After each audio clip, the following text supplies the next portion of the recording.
Que disent les mariés? Que disent les mariés? Notre émission, votre émission. Que disent les mariés? Conseils gratuits. Que disent les mariés? École des mariés. Que disent les mariés? Enseignement pour les couples. Enseignement pour les célibataires. Enseignement pour les divorcés. Et enseignement pour tout le monde. Que disent les mariés? Chaque fois que nous nous présentons devant vous pour donner un message pour les couples. Que disent les mariés? Nous écoutons les autres et nous donnons nos points de vue. Que disent les mariés n'est pas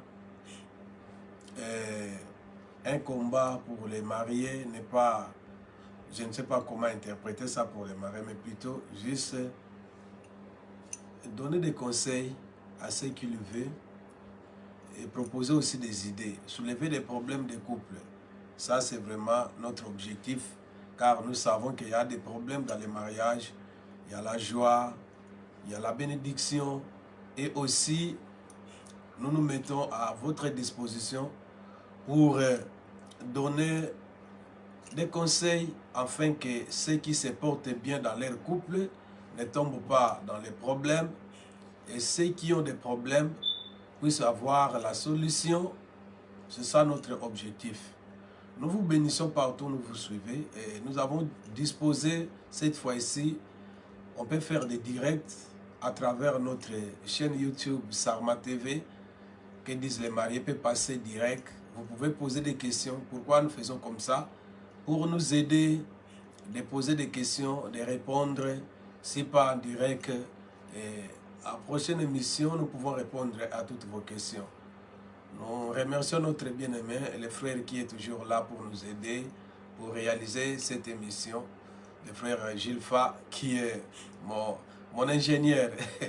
Merci mon frère, sois béni. Alors, et les autres qui nous donnent un peu, qui nous demandent souvent, quand on parle les plus passés, si tu peux parler de tel thème, si tu peux parler de ça. Merci beaucoup vous tous, les serviteurs de Dieu, enfants de Dieu. Je viens aujourd'hui partager un petit souci. Je sais que notre émission est toujours bilingue. Nous utilisons français, nous utilisons lingala, les langues que nous connaissons, un peu d'anglais, juste pour parler un peu, faire véhiculer nos messages. Alors aujourd'hui, nous n'avons pas à répondre, nous n'avons pas traité peut-être comme je donne un passage biblique et nous expliquons. Non, il y a un petit souci. Nous tous, nous sommes ici lorsque nous tendons vers sa mère, comme on appelle été, où il y a, le climat est bon, il y a des mariages qui se font chaque mois. Je vois déjà les samedis des mois de juin, mois de mai, mois de juillet, août, septembre.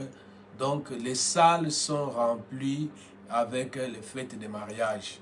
Il y a des mariages chaque semaine.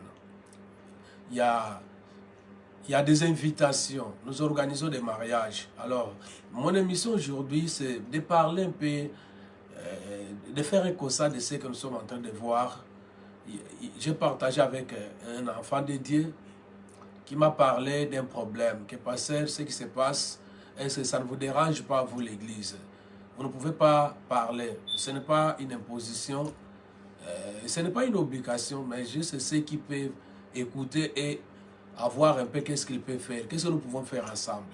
C'est le mariage qui se passe souvent, mariage à distance, soit le mariage, la femme ou l'homme est au pays, l'un d'eux ici.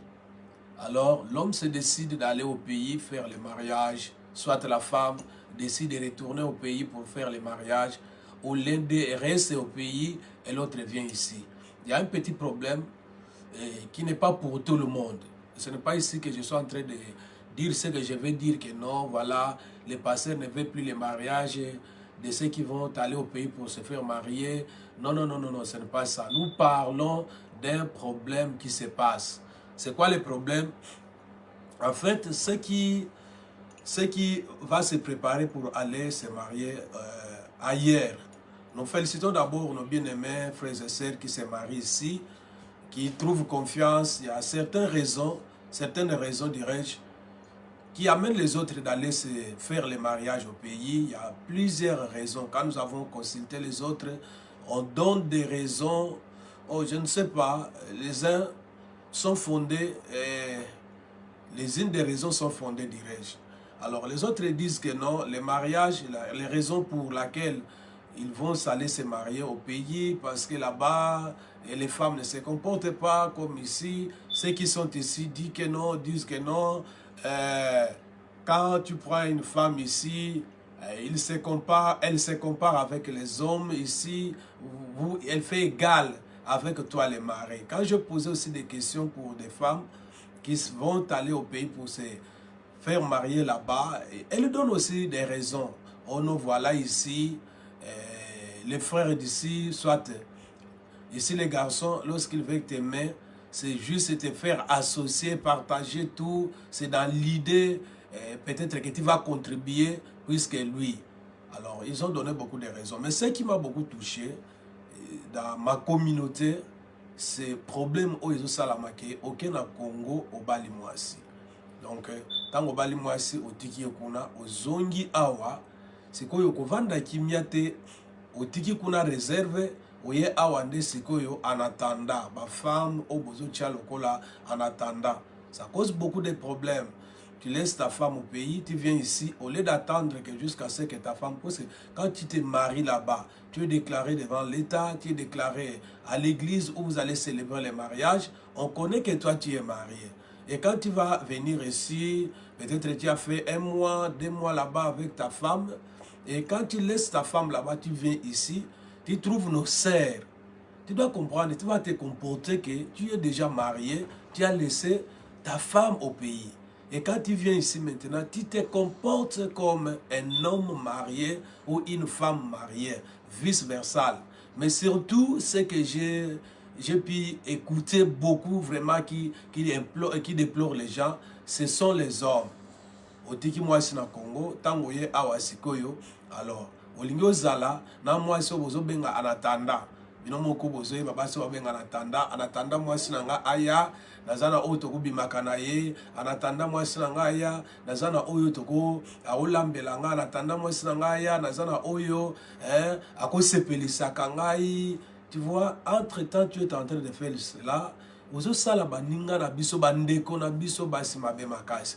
Ozo sala bango mabe, puisque avec le temps, batunyo suba yebi. Et ici, des relations, c'est un peu difficile, même pas ici partout où nous sommes. Relations amoureuses, et ça passe pour bokanga yango, que batuba yebate. Alors, il fait mesure, batuba yebi déjà que non, o wana bimakana mututel, o wana bimakana mututel, mais oyo sala libala, o latela alliance, a bomba mana yo zelaka ye na saving. Otiki mwasi moko na saving, mais oye a awa, loko la carte no ya crédit, oko utiliser pour na kosomba carburant, oko utiliser pour na ko sala ba shopping, oko utiliser no ko pour na ba fête, pour ba mona yo moko te tango ke na fête, ozo carte à crédit ozo utiliser, mais mbongo a saving de mwasi no ya Congo, ça dérange bien aimé. Et tango ko bima na bongo, oke na ye, maintenant ozongi, obandi ko panza yesu sango, otobimaki na ye, to salaki na ye boye, to salaki ne boye, ti lobi mwasi na yo aye. Dès kazo komba ale, olongwe eta oyo, o mwasi wana zalaki pour balamoko ke eta mususu. Maintenant mwasi oyo, ya carte crédit otika ki awa ale, obuki na yo obwaki, oke kuna oke sali sa sikoyo, obimisi mbongo na saving, na carte no mususu. Vraiment ça dérange. Sont d'abord, avant de se marier, il faut comprendre que celle que tu es en train de faire comme ça, c'est ta sœur. Alors la Bible dit ceci, que l'homme va moissonner ce que tu sèmes. Si vous avez sala bongo, na bandeko basi ya baninga, na bandeko basi ya ba famille mususu, oche carte crédit utilisée partout.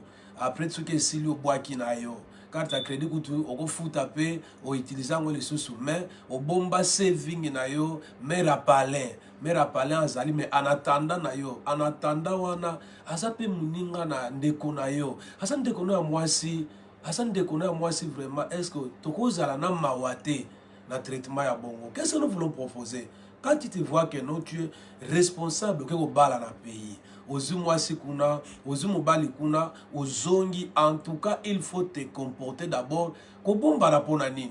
olataki bac na pays kuna bapambolaki bino leta alati bac oye awa olongoli ata olati bac bato mpe balingaka mibali ya bac bazali basi ya bac ce n'est pas problème mais ozosala ke se comporter lokola un célibataire ozokende kozwa basi ya mosusu baza awa bacélibataire peut-être azalaki na chance ke lobi babala ye mais fait yo ke kozwa ye bongo odiminue bachance na ye odiminue ye bachance wana azalaki nango peut-être motu moko alingaki koya kosinteresse na ye mais ayoki ke aza na moto tel e akomi kofrene moye aya eza te mais sikoyo obimi na ye otamboli ne ya ce qui est grave oyo etindi mpenza nalobela likambo oyo peut-être mpe mwasi wana akokoma na zemi soki akomi na zemi ono en tout cas ngai nazalaka na mwasi na nga orke ntango okendeki na mwasi wana oyebisaki ye te obombelaki ye oyo oza na mwasi te ono oyo nakende kobala na pays azalaki ne mwasi kaka ya dossier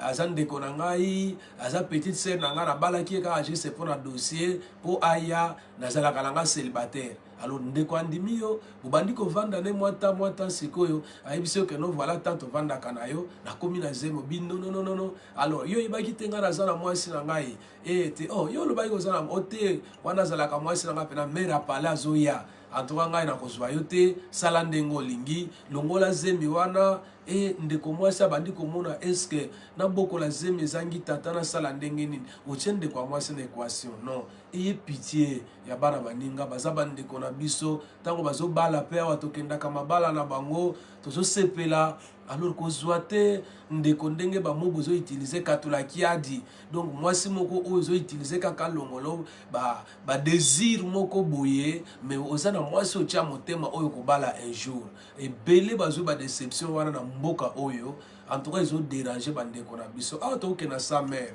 soki olingi okende kobala ndeko na Congo yeba d'abord l'information où tu dois savoir partout en Afrique quand tu te maries soit tu vas aller prendre une femme ou un homme qui n'est pas là où toi tu es. D'abord, des informations que tu vas comprendre au-delà des dépenses. Puisque quand nous parlons de dépenses financières, dépenses énergie, dépenses de temps, tout ce que tu vas faire comme perte, rien. Jacob a travaillé pour Rachel Léa pendant 14 ans. C'est mon amour, je vais patienter. Mais tant que moi c'est bongo, amour à distance.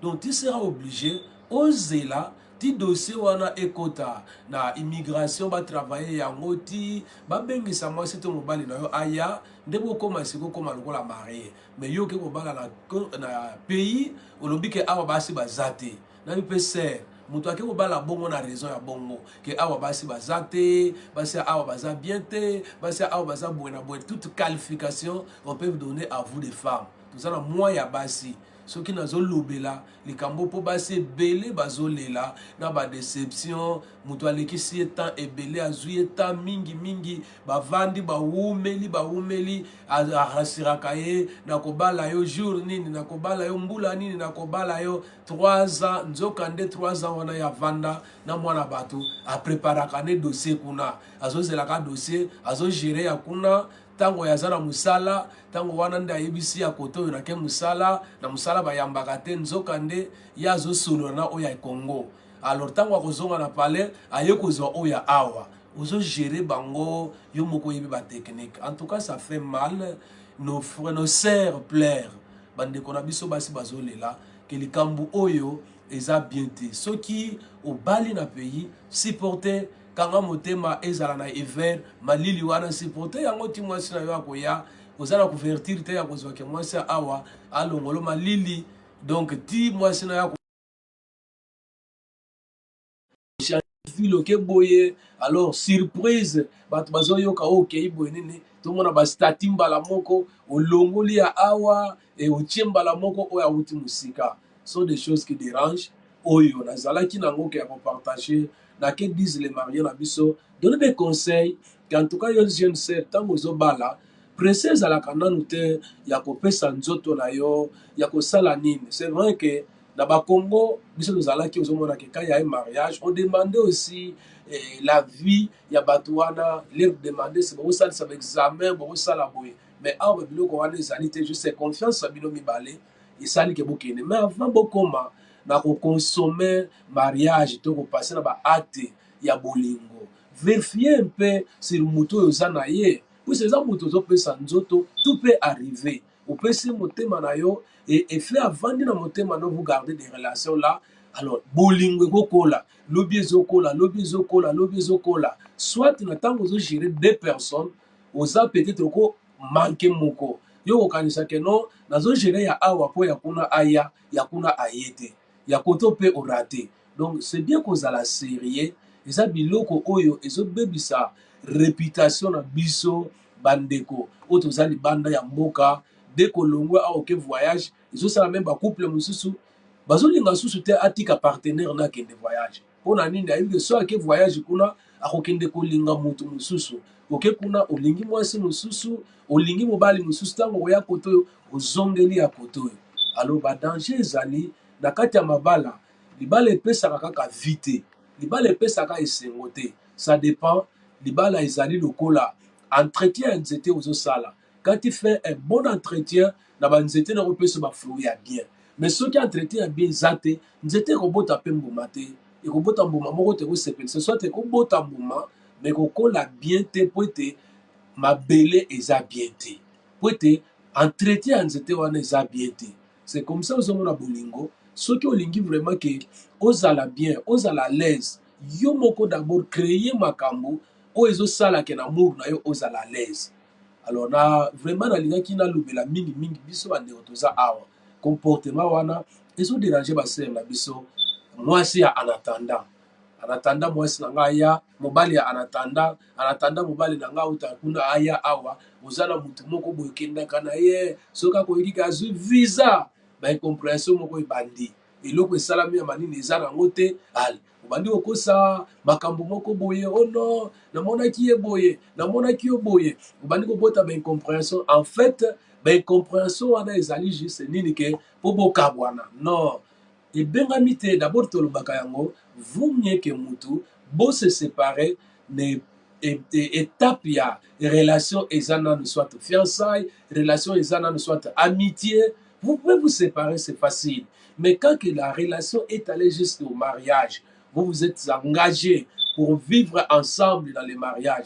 et à ce temps-là tu commences maintenant à chercher comment de te débarrasser de l'autre là tu sais que ça devient compliqué peut-être tu as donné tu t'es dépensé, tu as passé des années ensemble avec la personne. Vous avez bâti des efforts, vous avez acheté, vous avez construit, vous avez fait beaucoup de choses avec la personne. Et tu viens lui dire facilement que non, en tout cas, on va se séparer. Pour quelle raison? Oh non. Après, on va suivre, après des peu, oh non, voilà la raison, parce que lui est allé aimer de l'autre côté. Soit il y a l'ingaki namboka, soit il y a l'ingaki awa place azali. Tu es libre. Ya kobala wapi olingi oza libre ya kobala mutu oyo olingi oza libre ya kobala temps oyo olingi mais ce que nous sommes en train de conseiller mais tu n'es pas libre ya kosala ba désordre ya kosala ba désordre surtout ce qui dérange les autres bandeko na biso ya basi oye ozwi awa opase na ye temps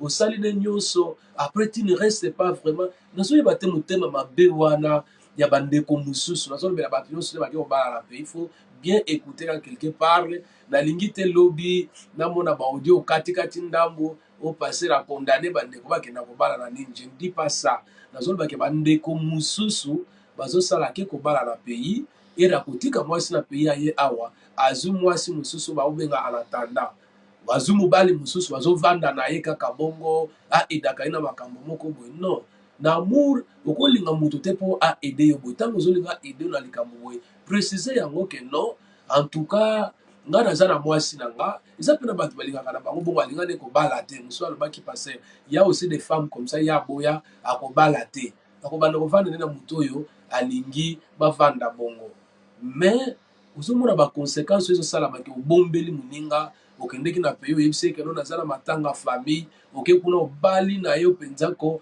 mwasi makambo nyonso esili etango okoya soki erevese na bareseau sociaux ono nakende kosalaka dossier wana aza ndeko na ngai ya famille nasali dossier mpo aya nazolobela nde na bandeko mosusu oyo bazo kose comporte bongo eza na bato banda tika mwasi na pays aza awa aza ne calme.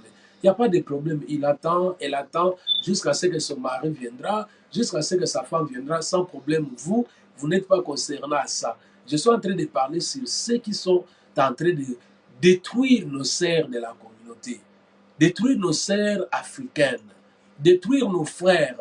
Tu es marié quelque part, mais tu te caches. Oh non, moi je ne suis pas marié. Tu prends une autre personne ici comme pinet de réserve.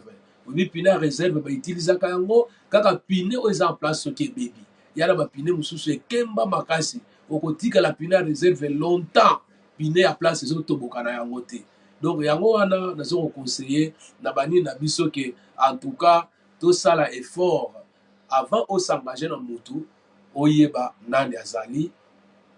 Est-ce qu'Aza libre ou Aza engagé? Que Dieu vous bénisse. Nous allons continuer. Si vous avez des questions, envoyez-moi. Je vais répondre par rapport à mon exposé. Bye.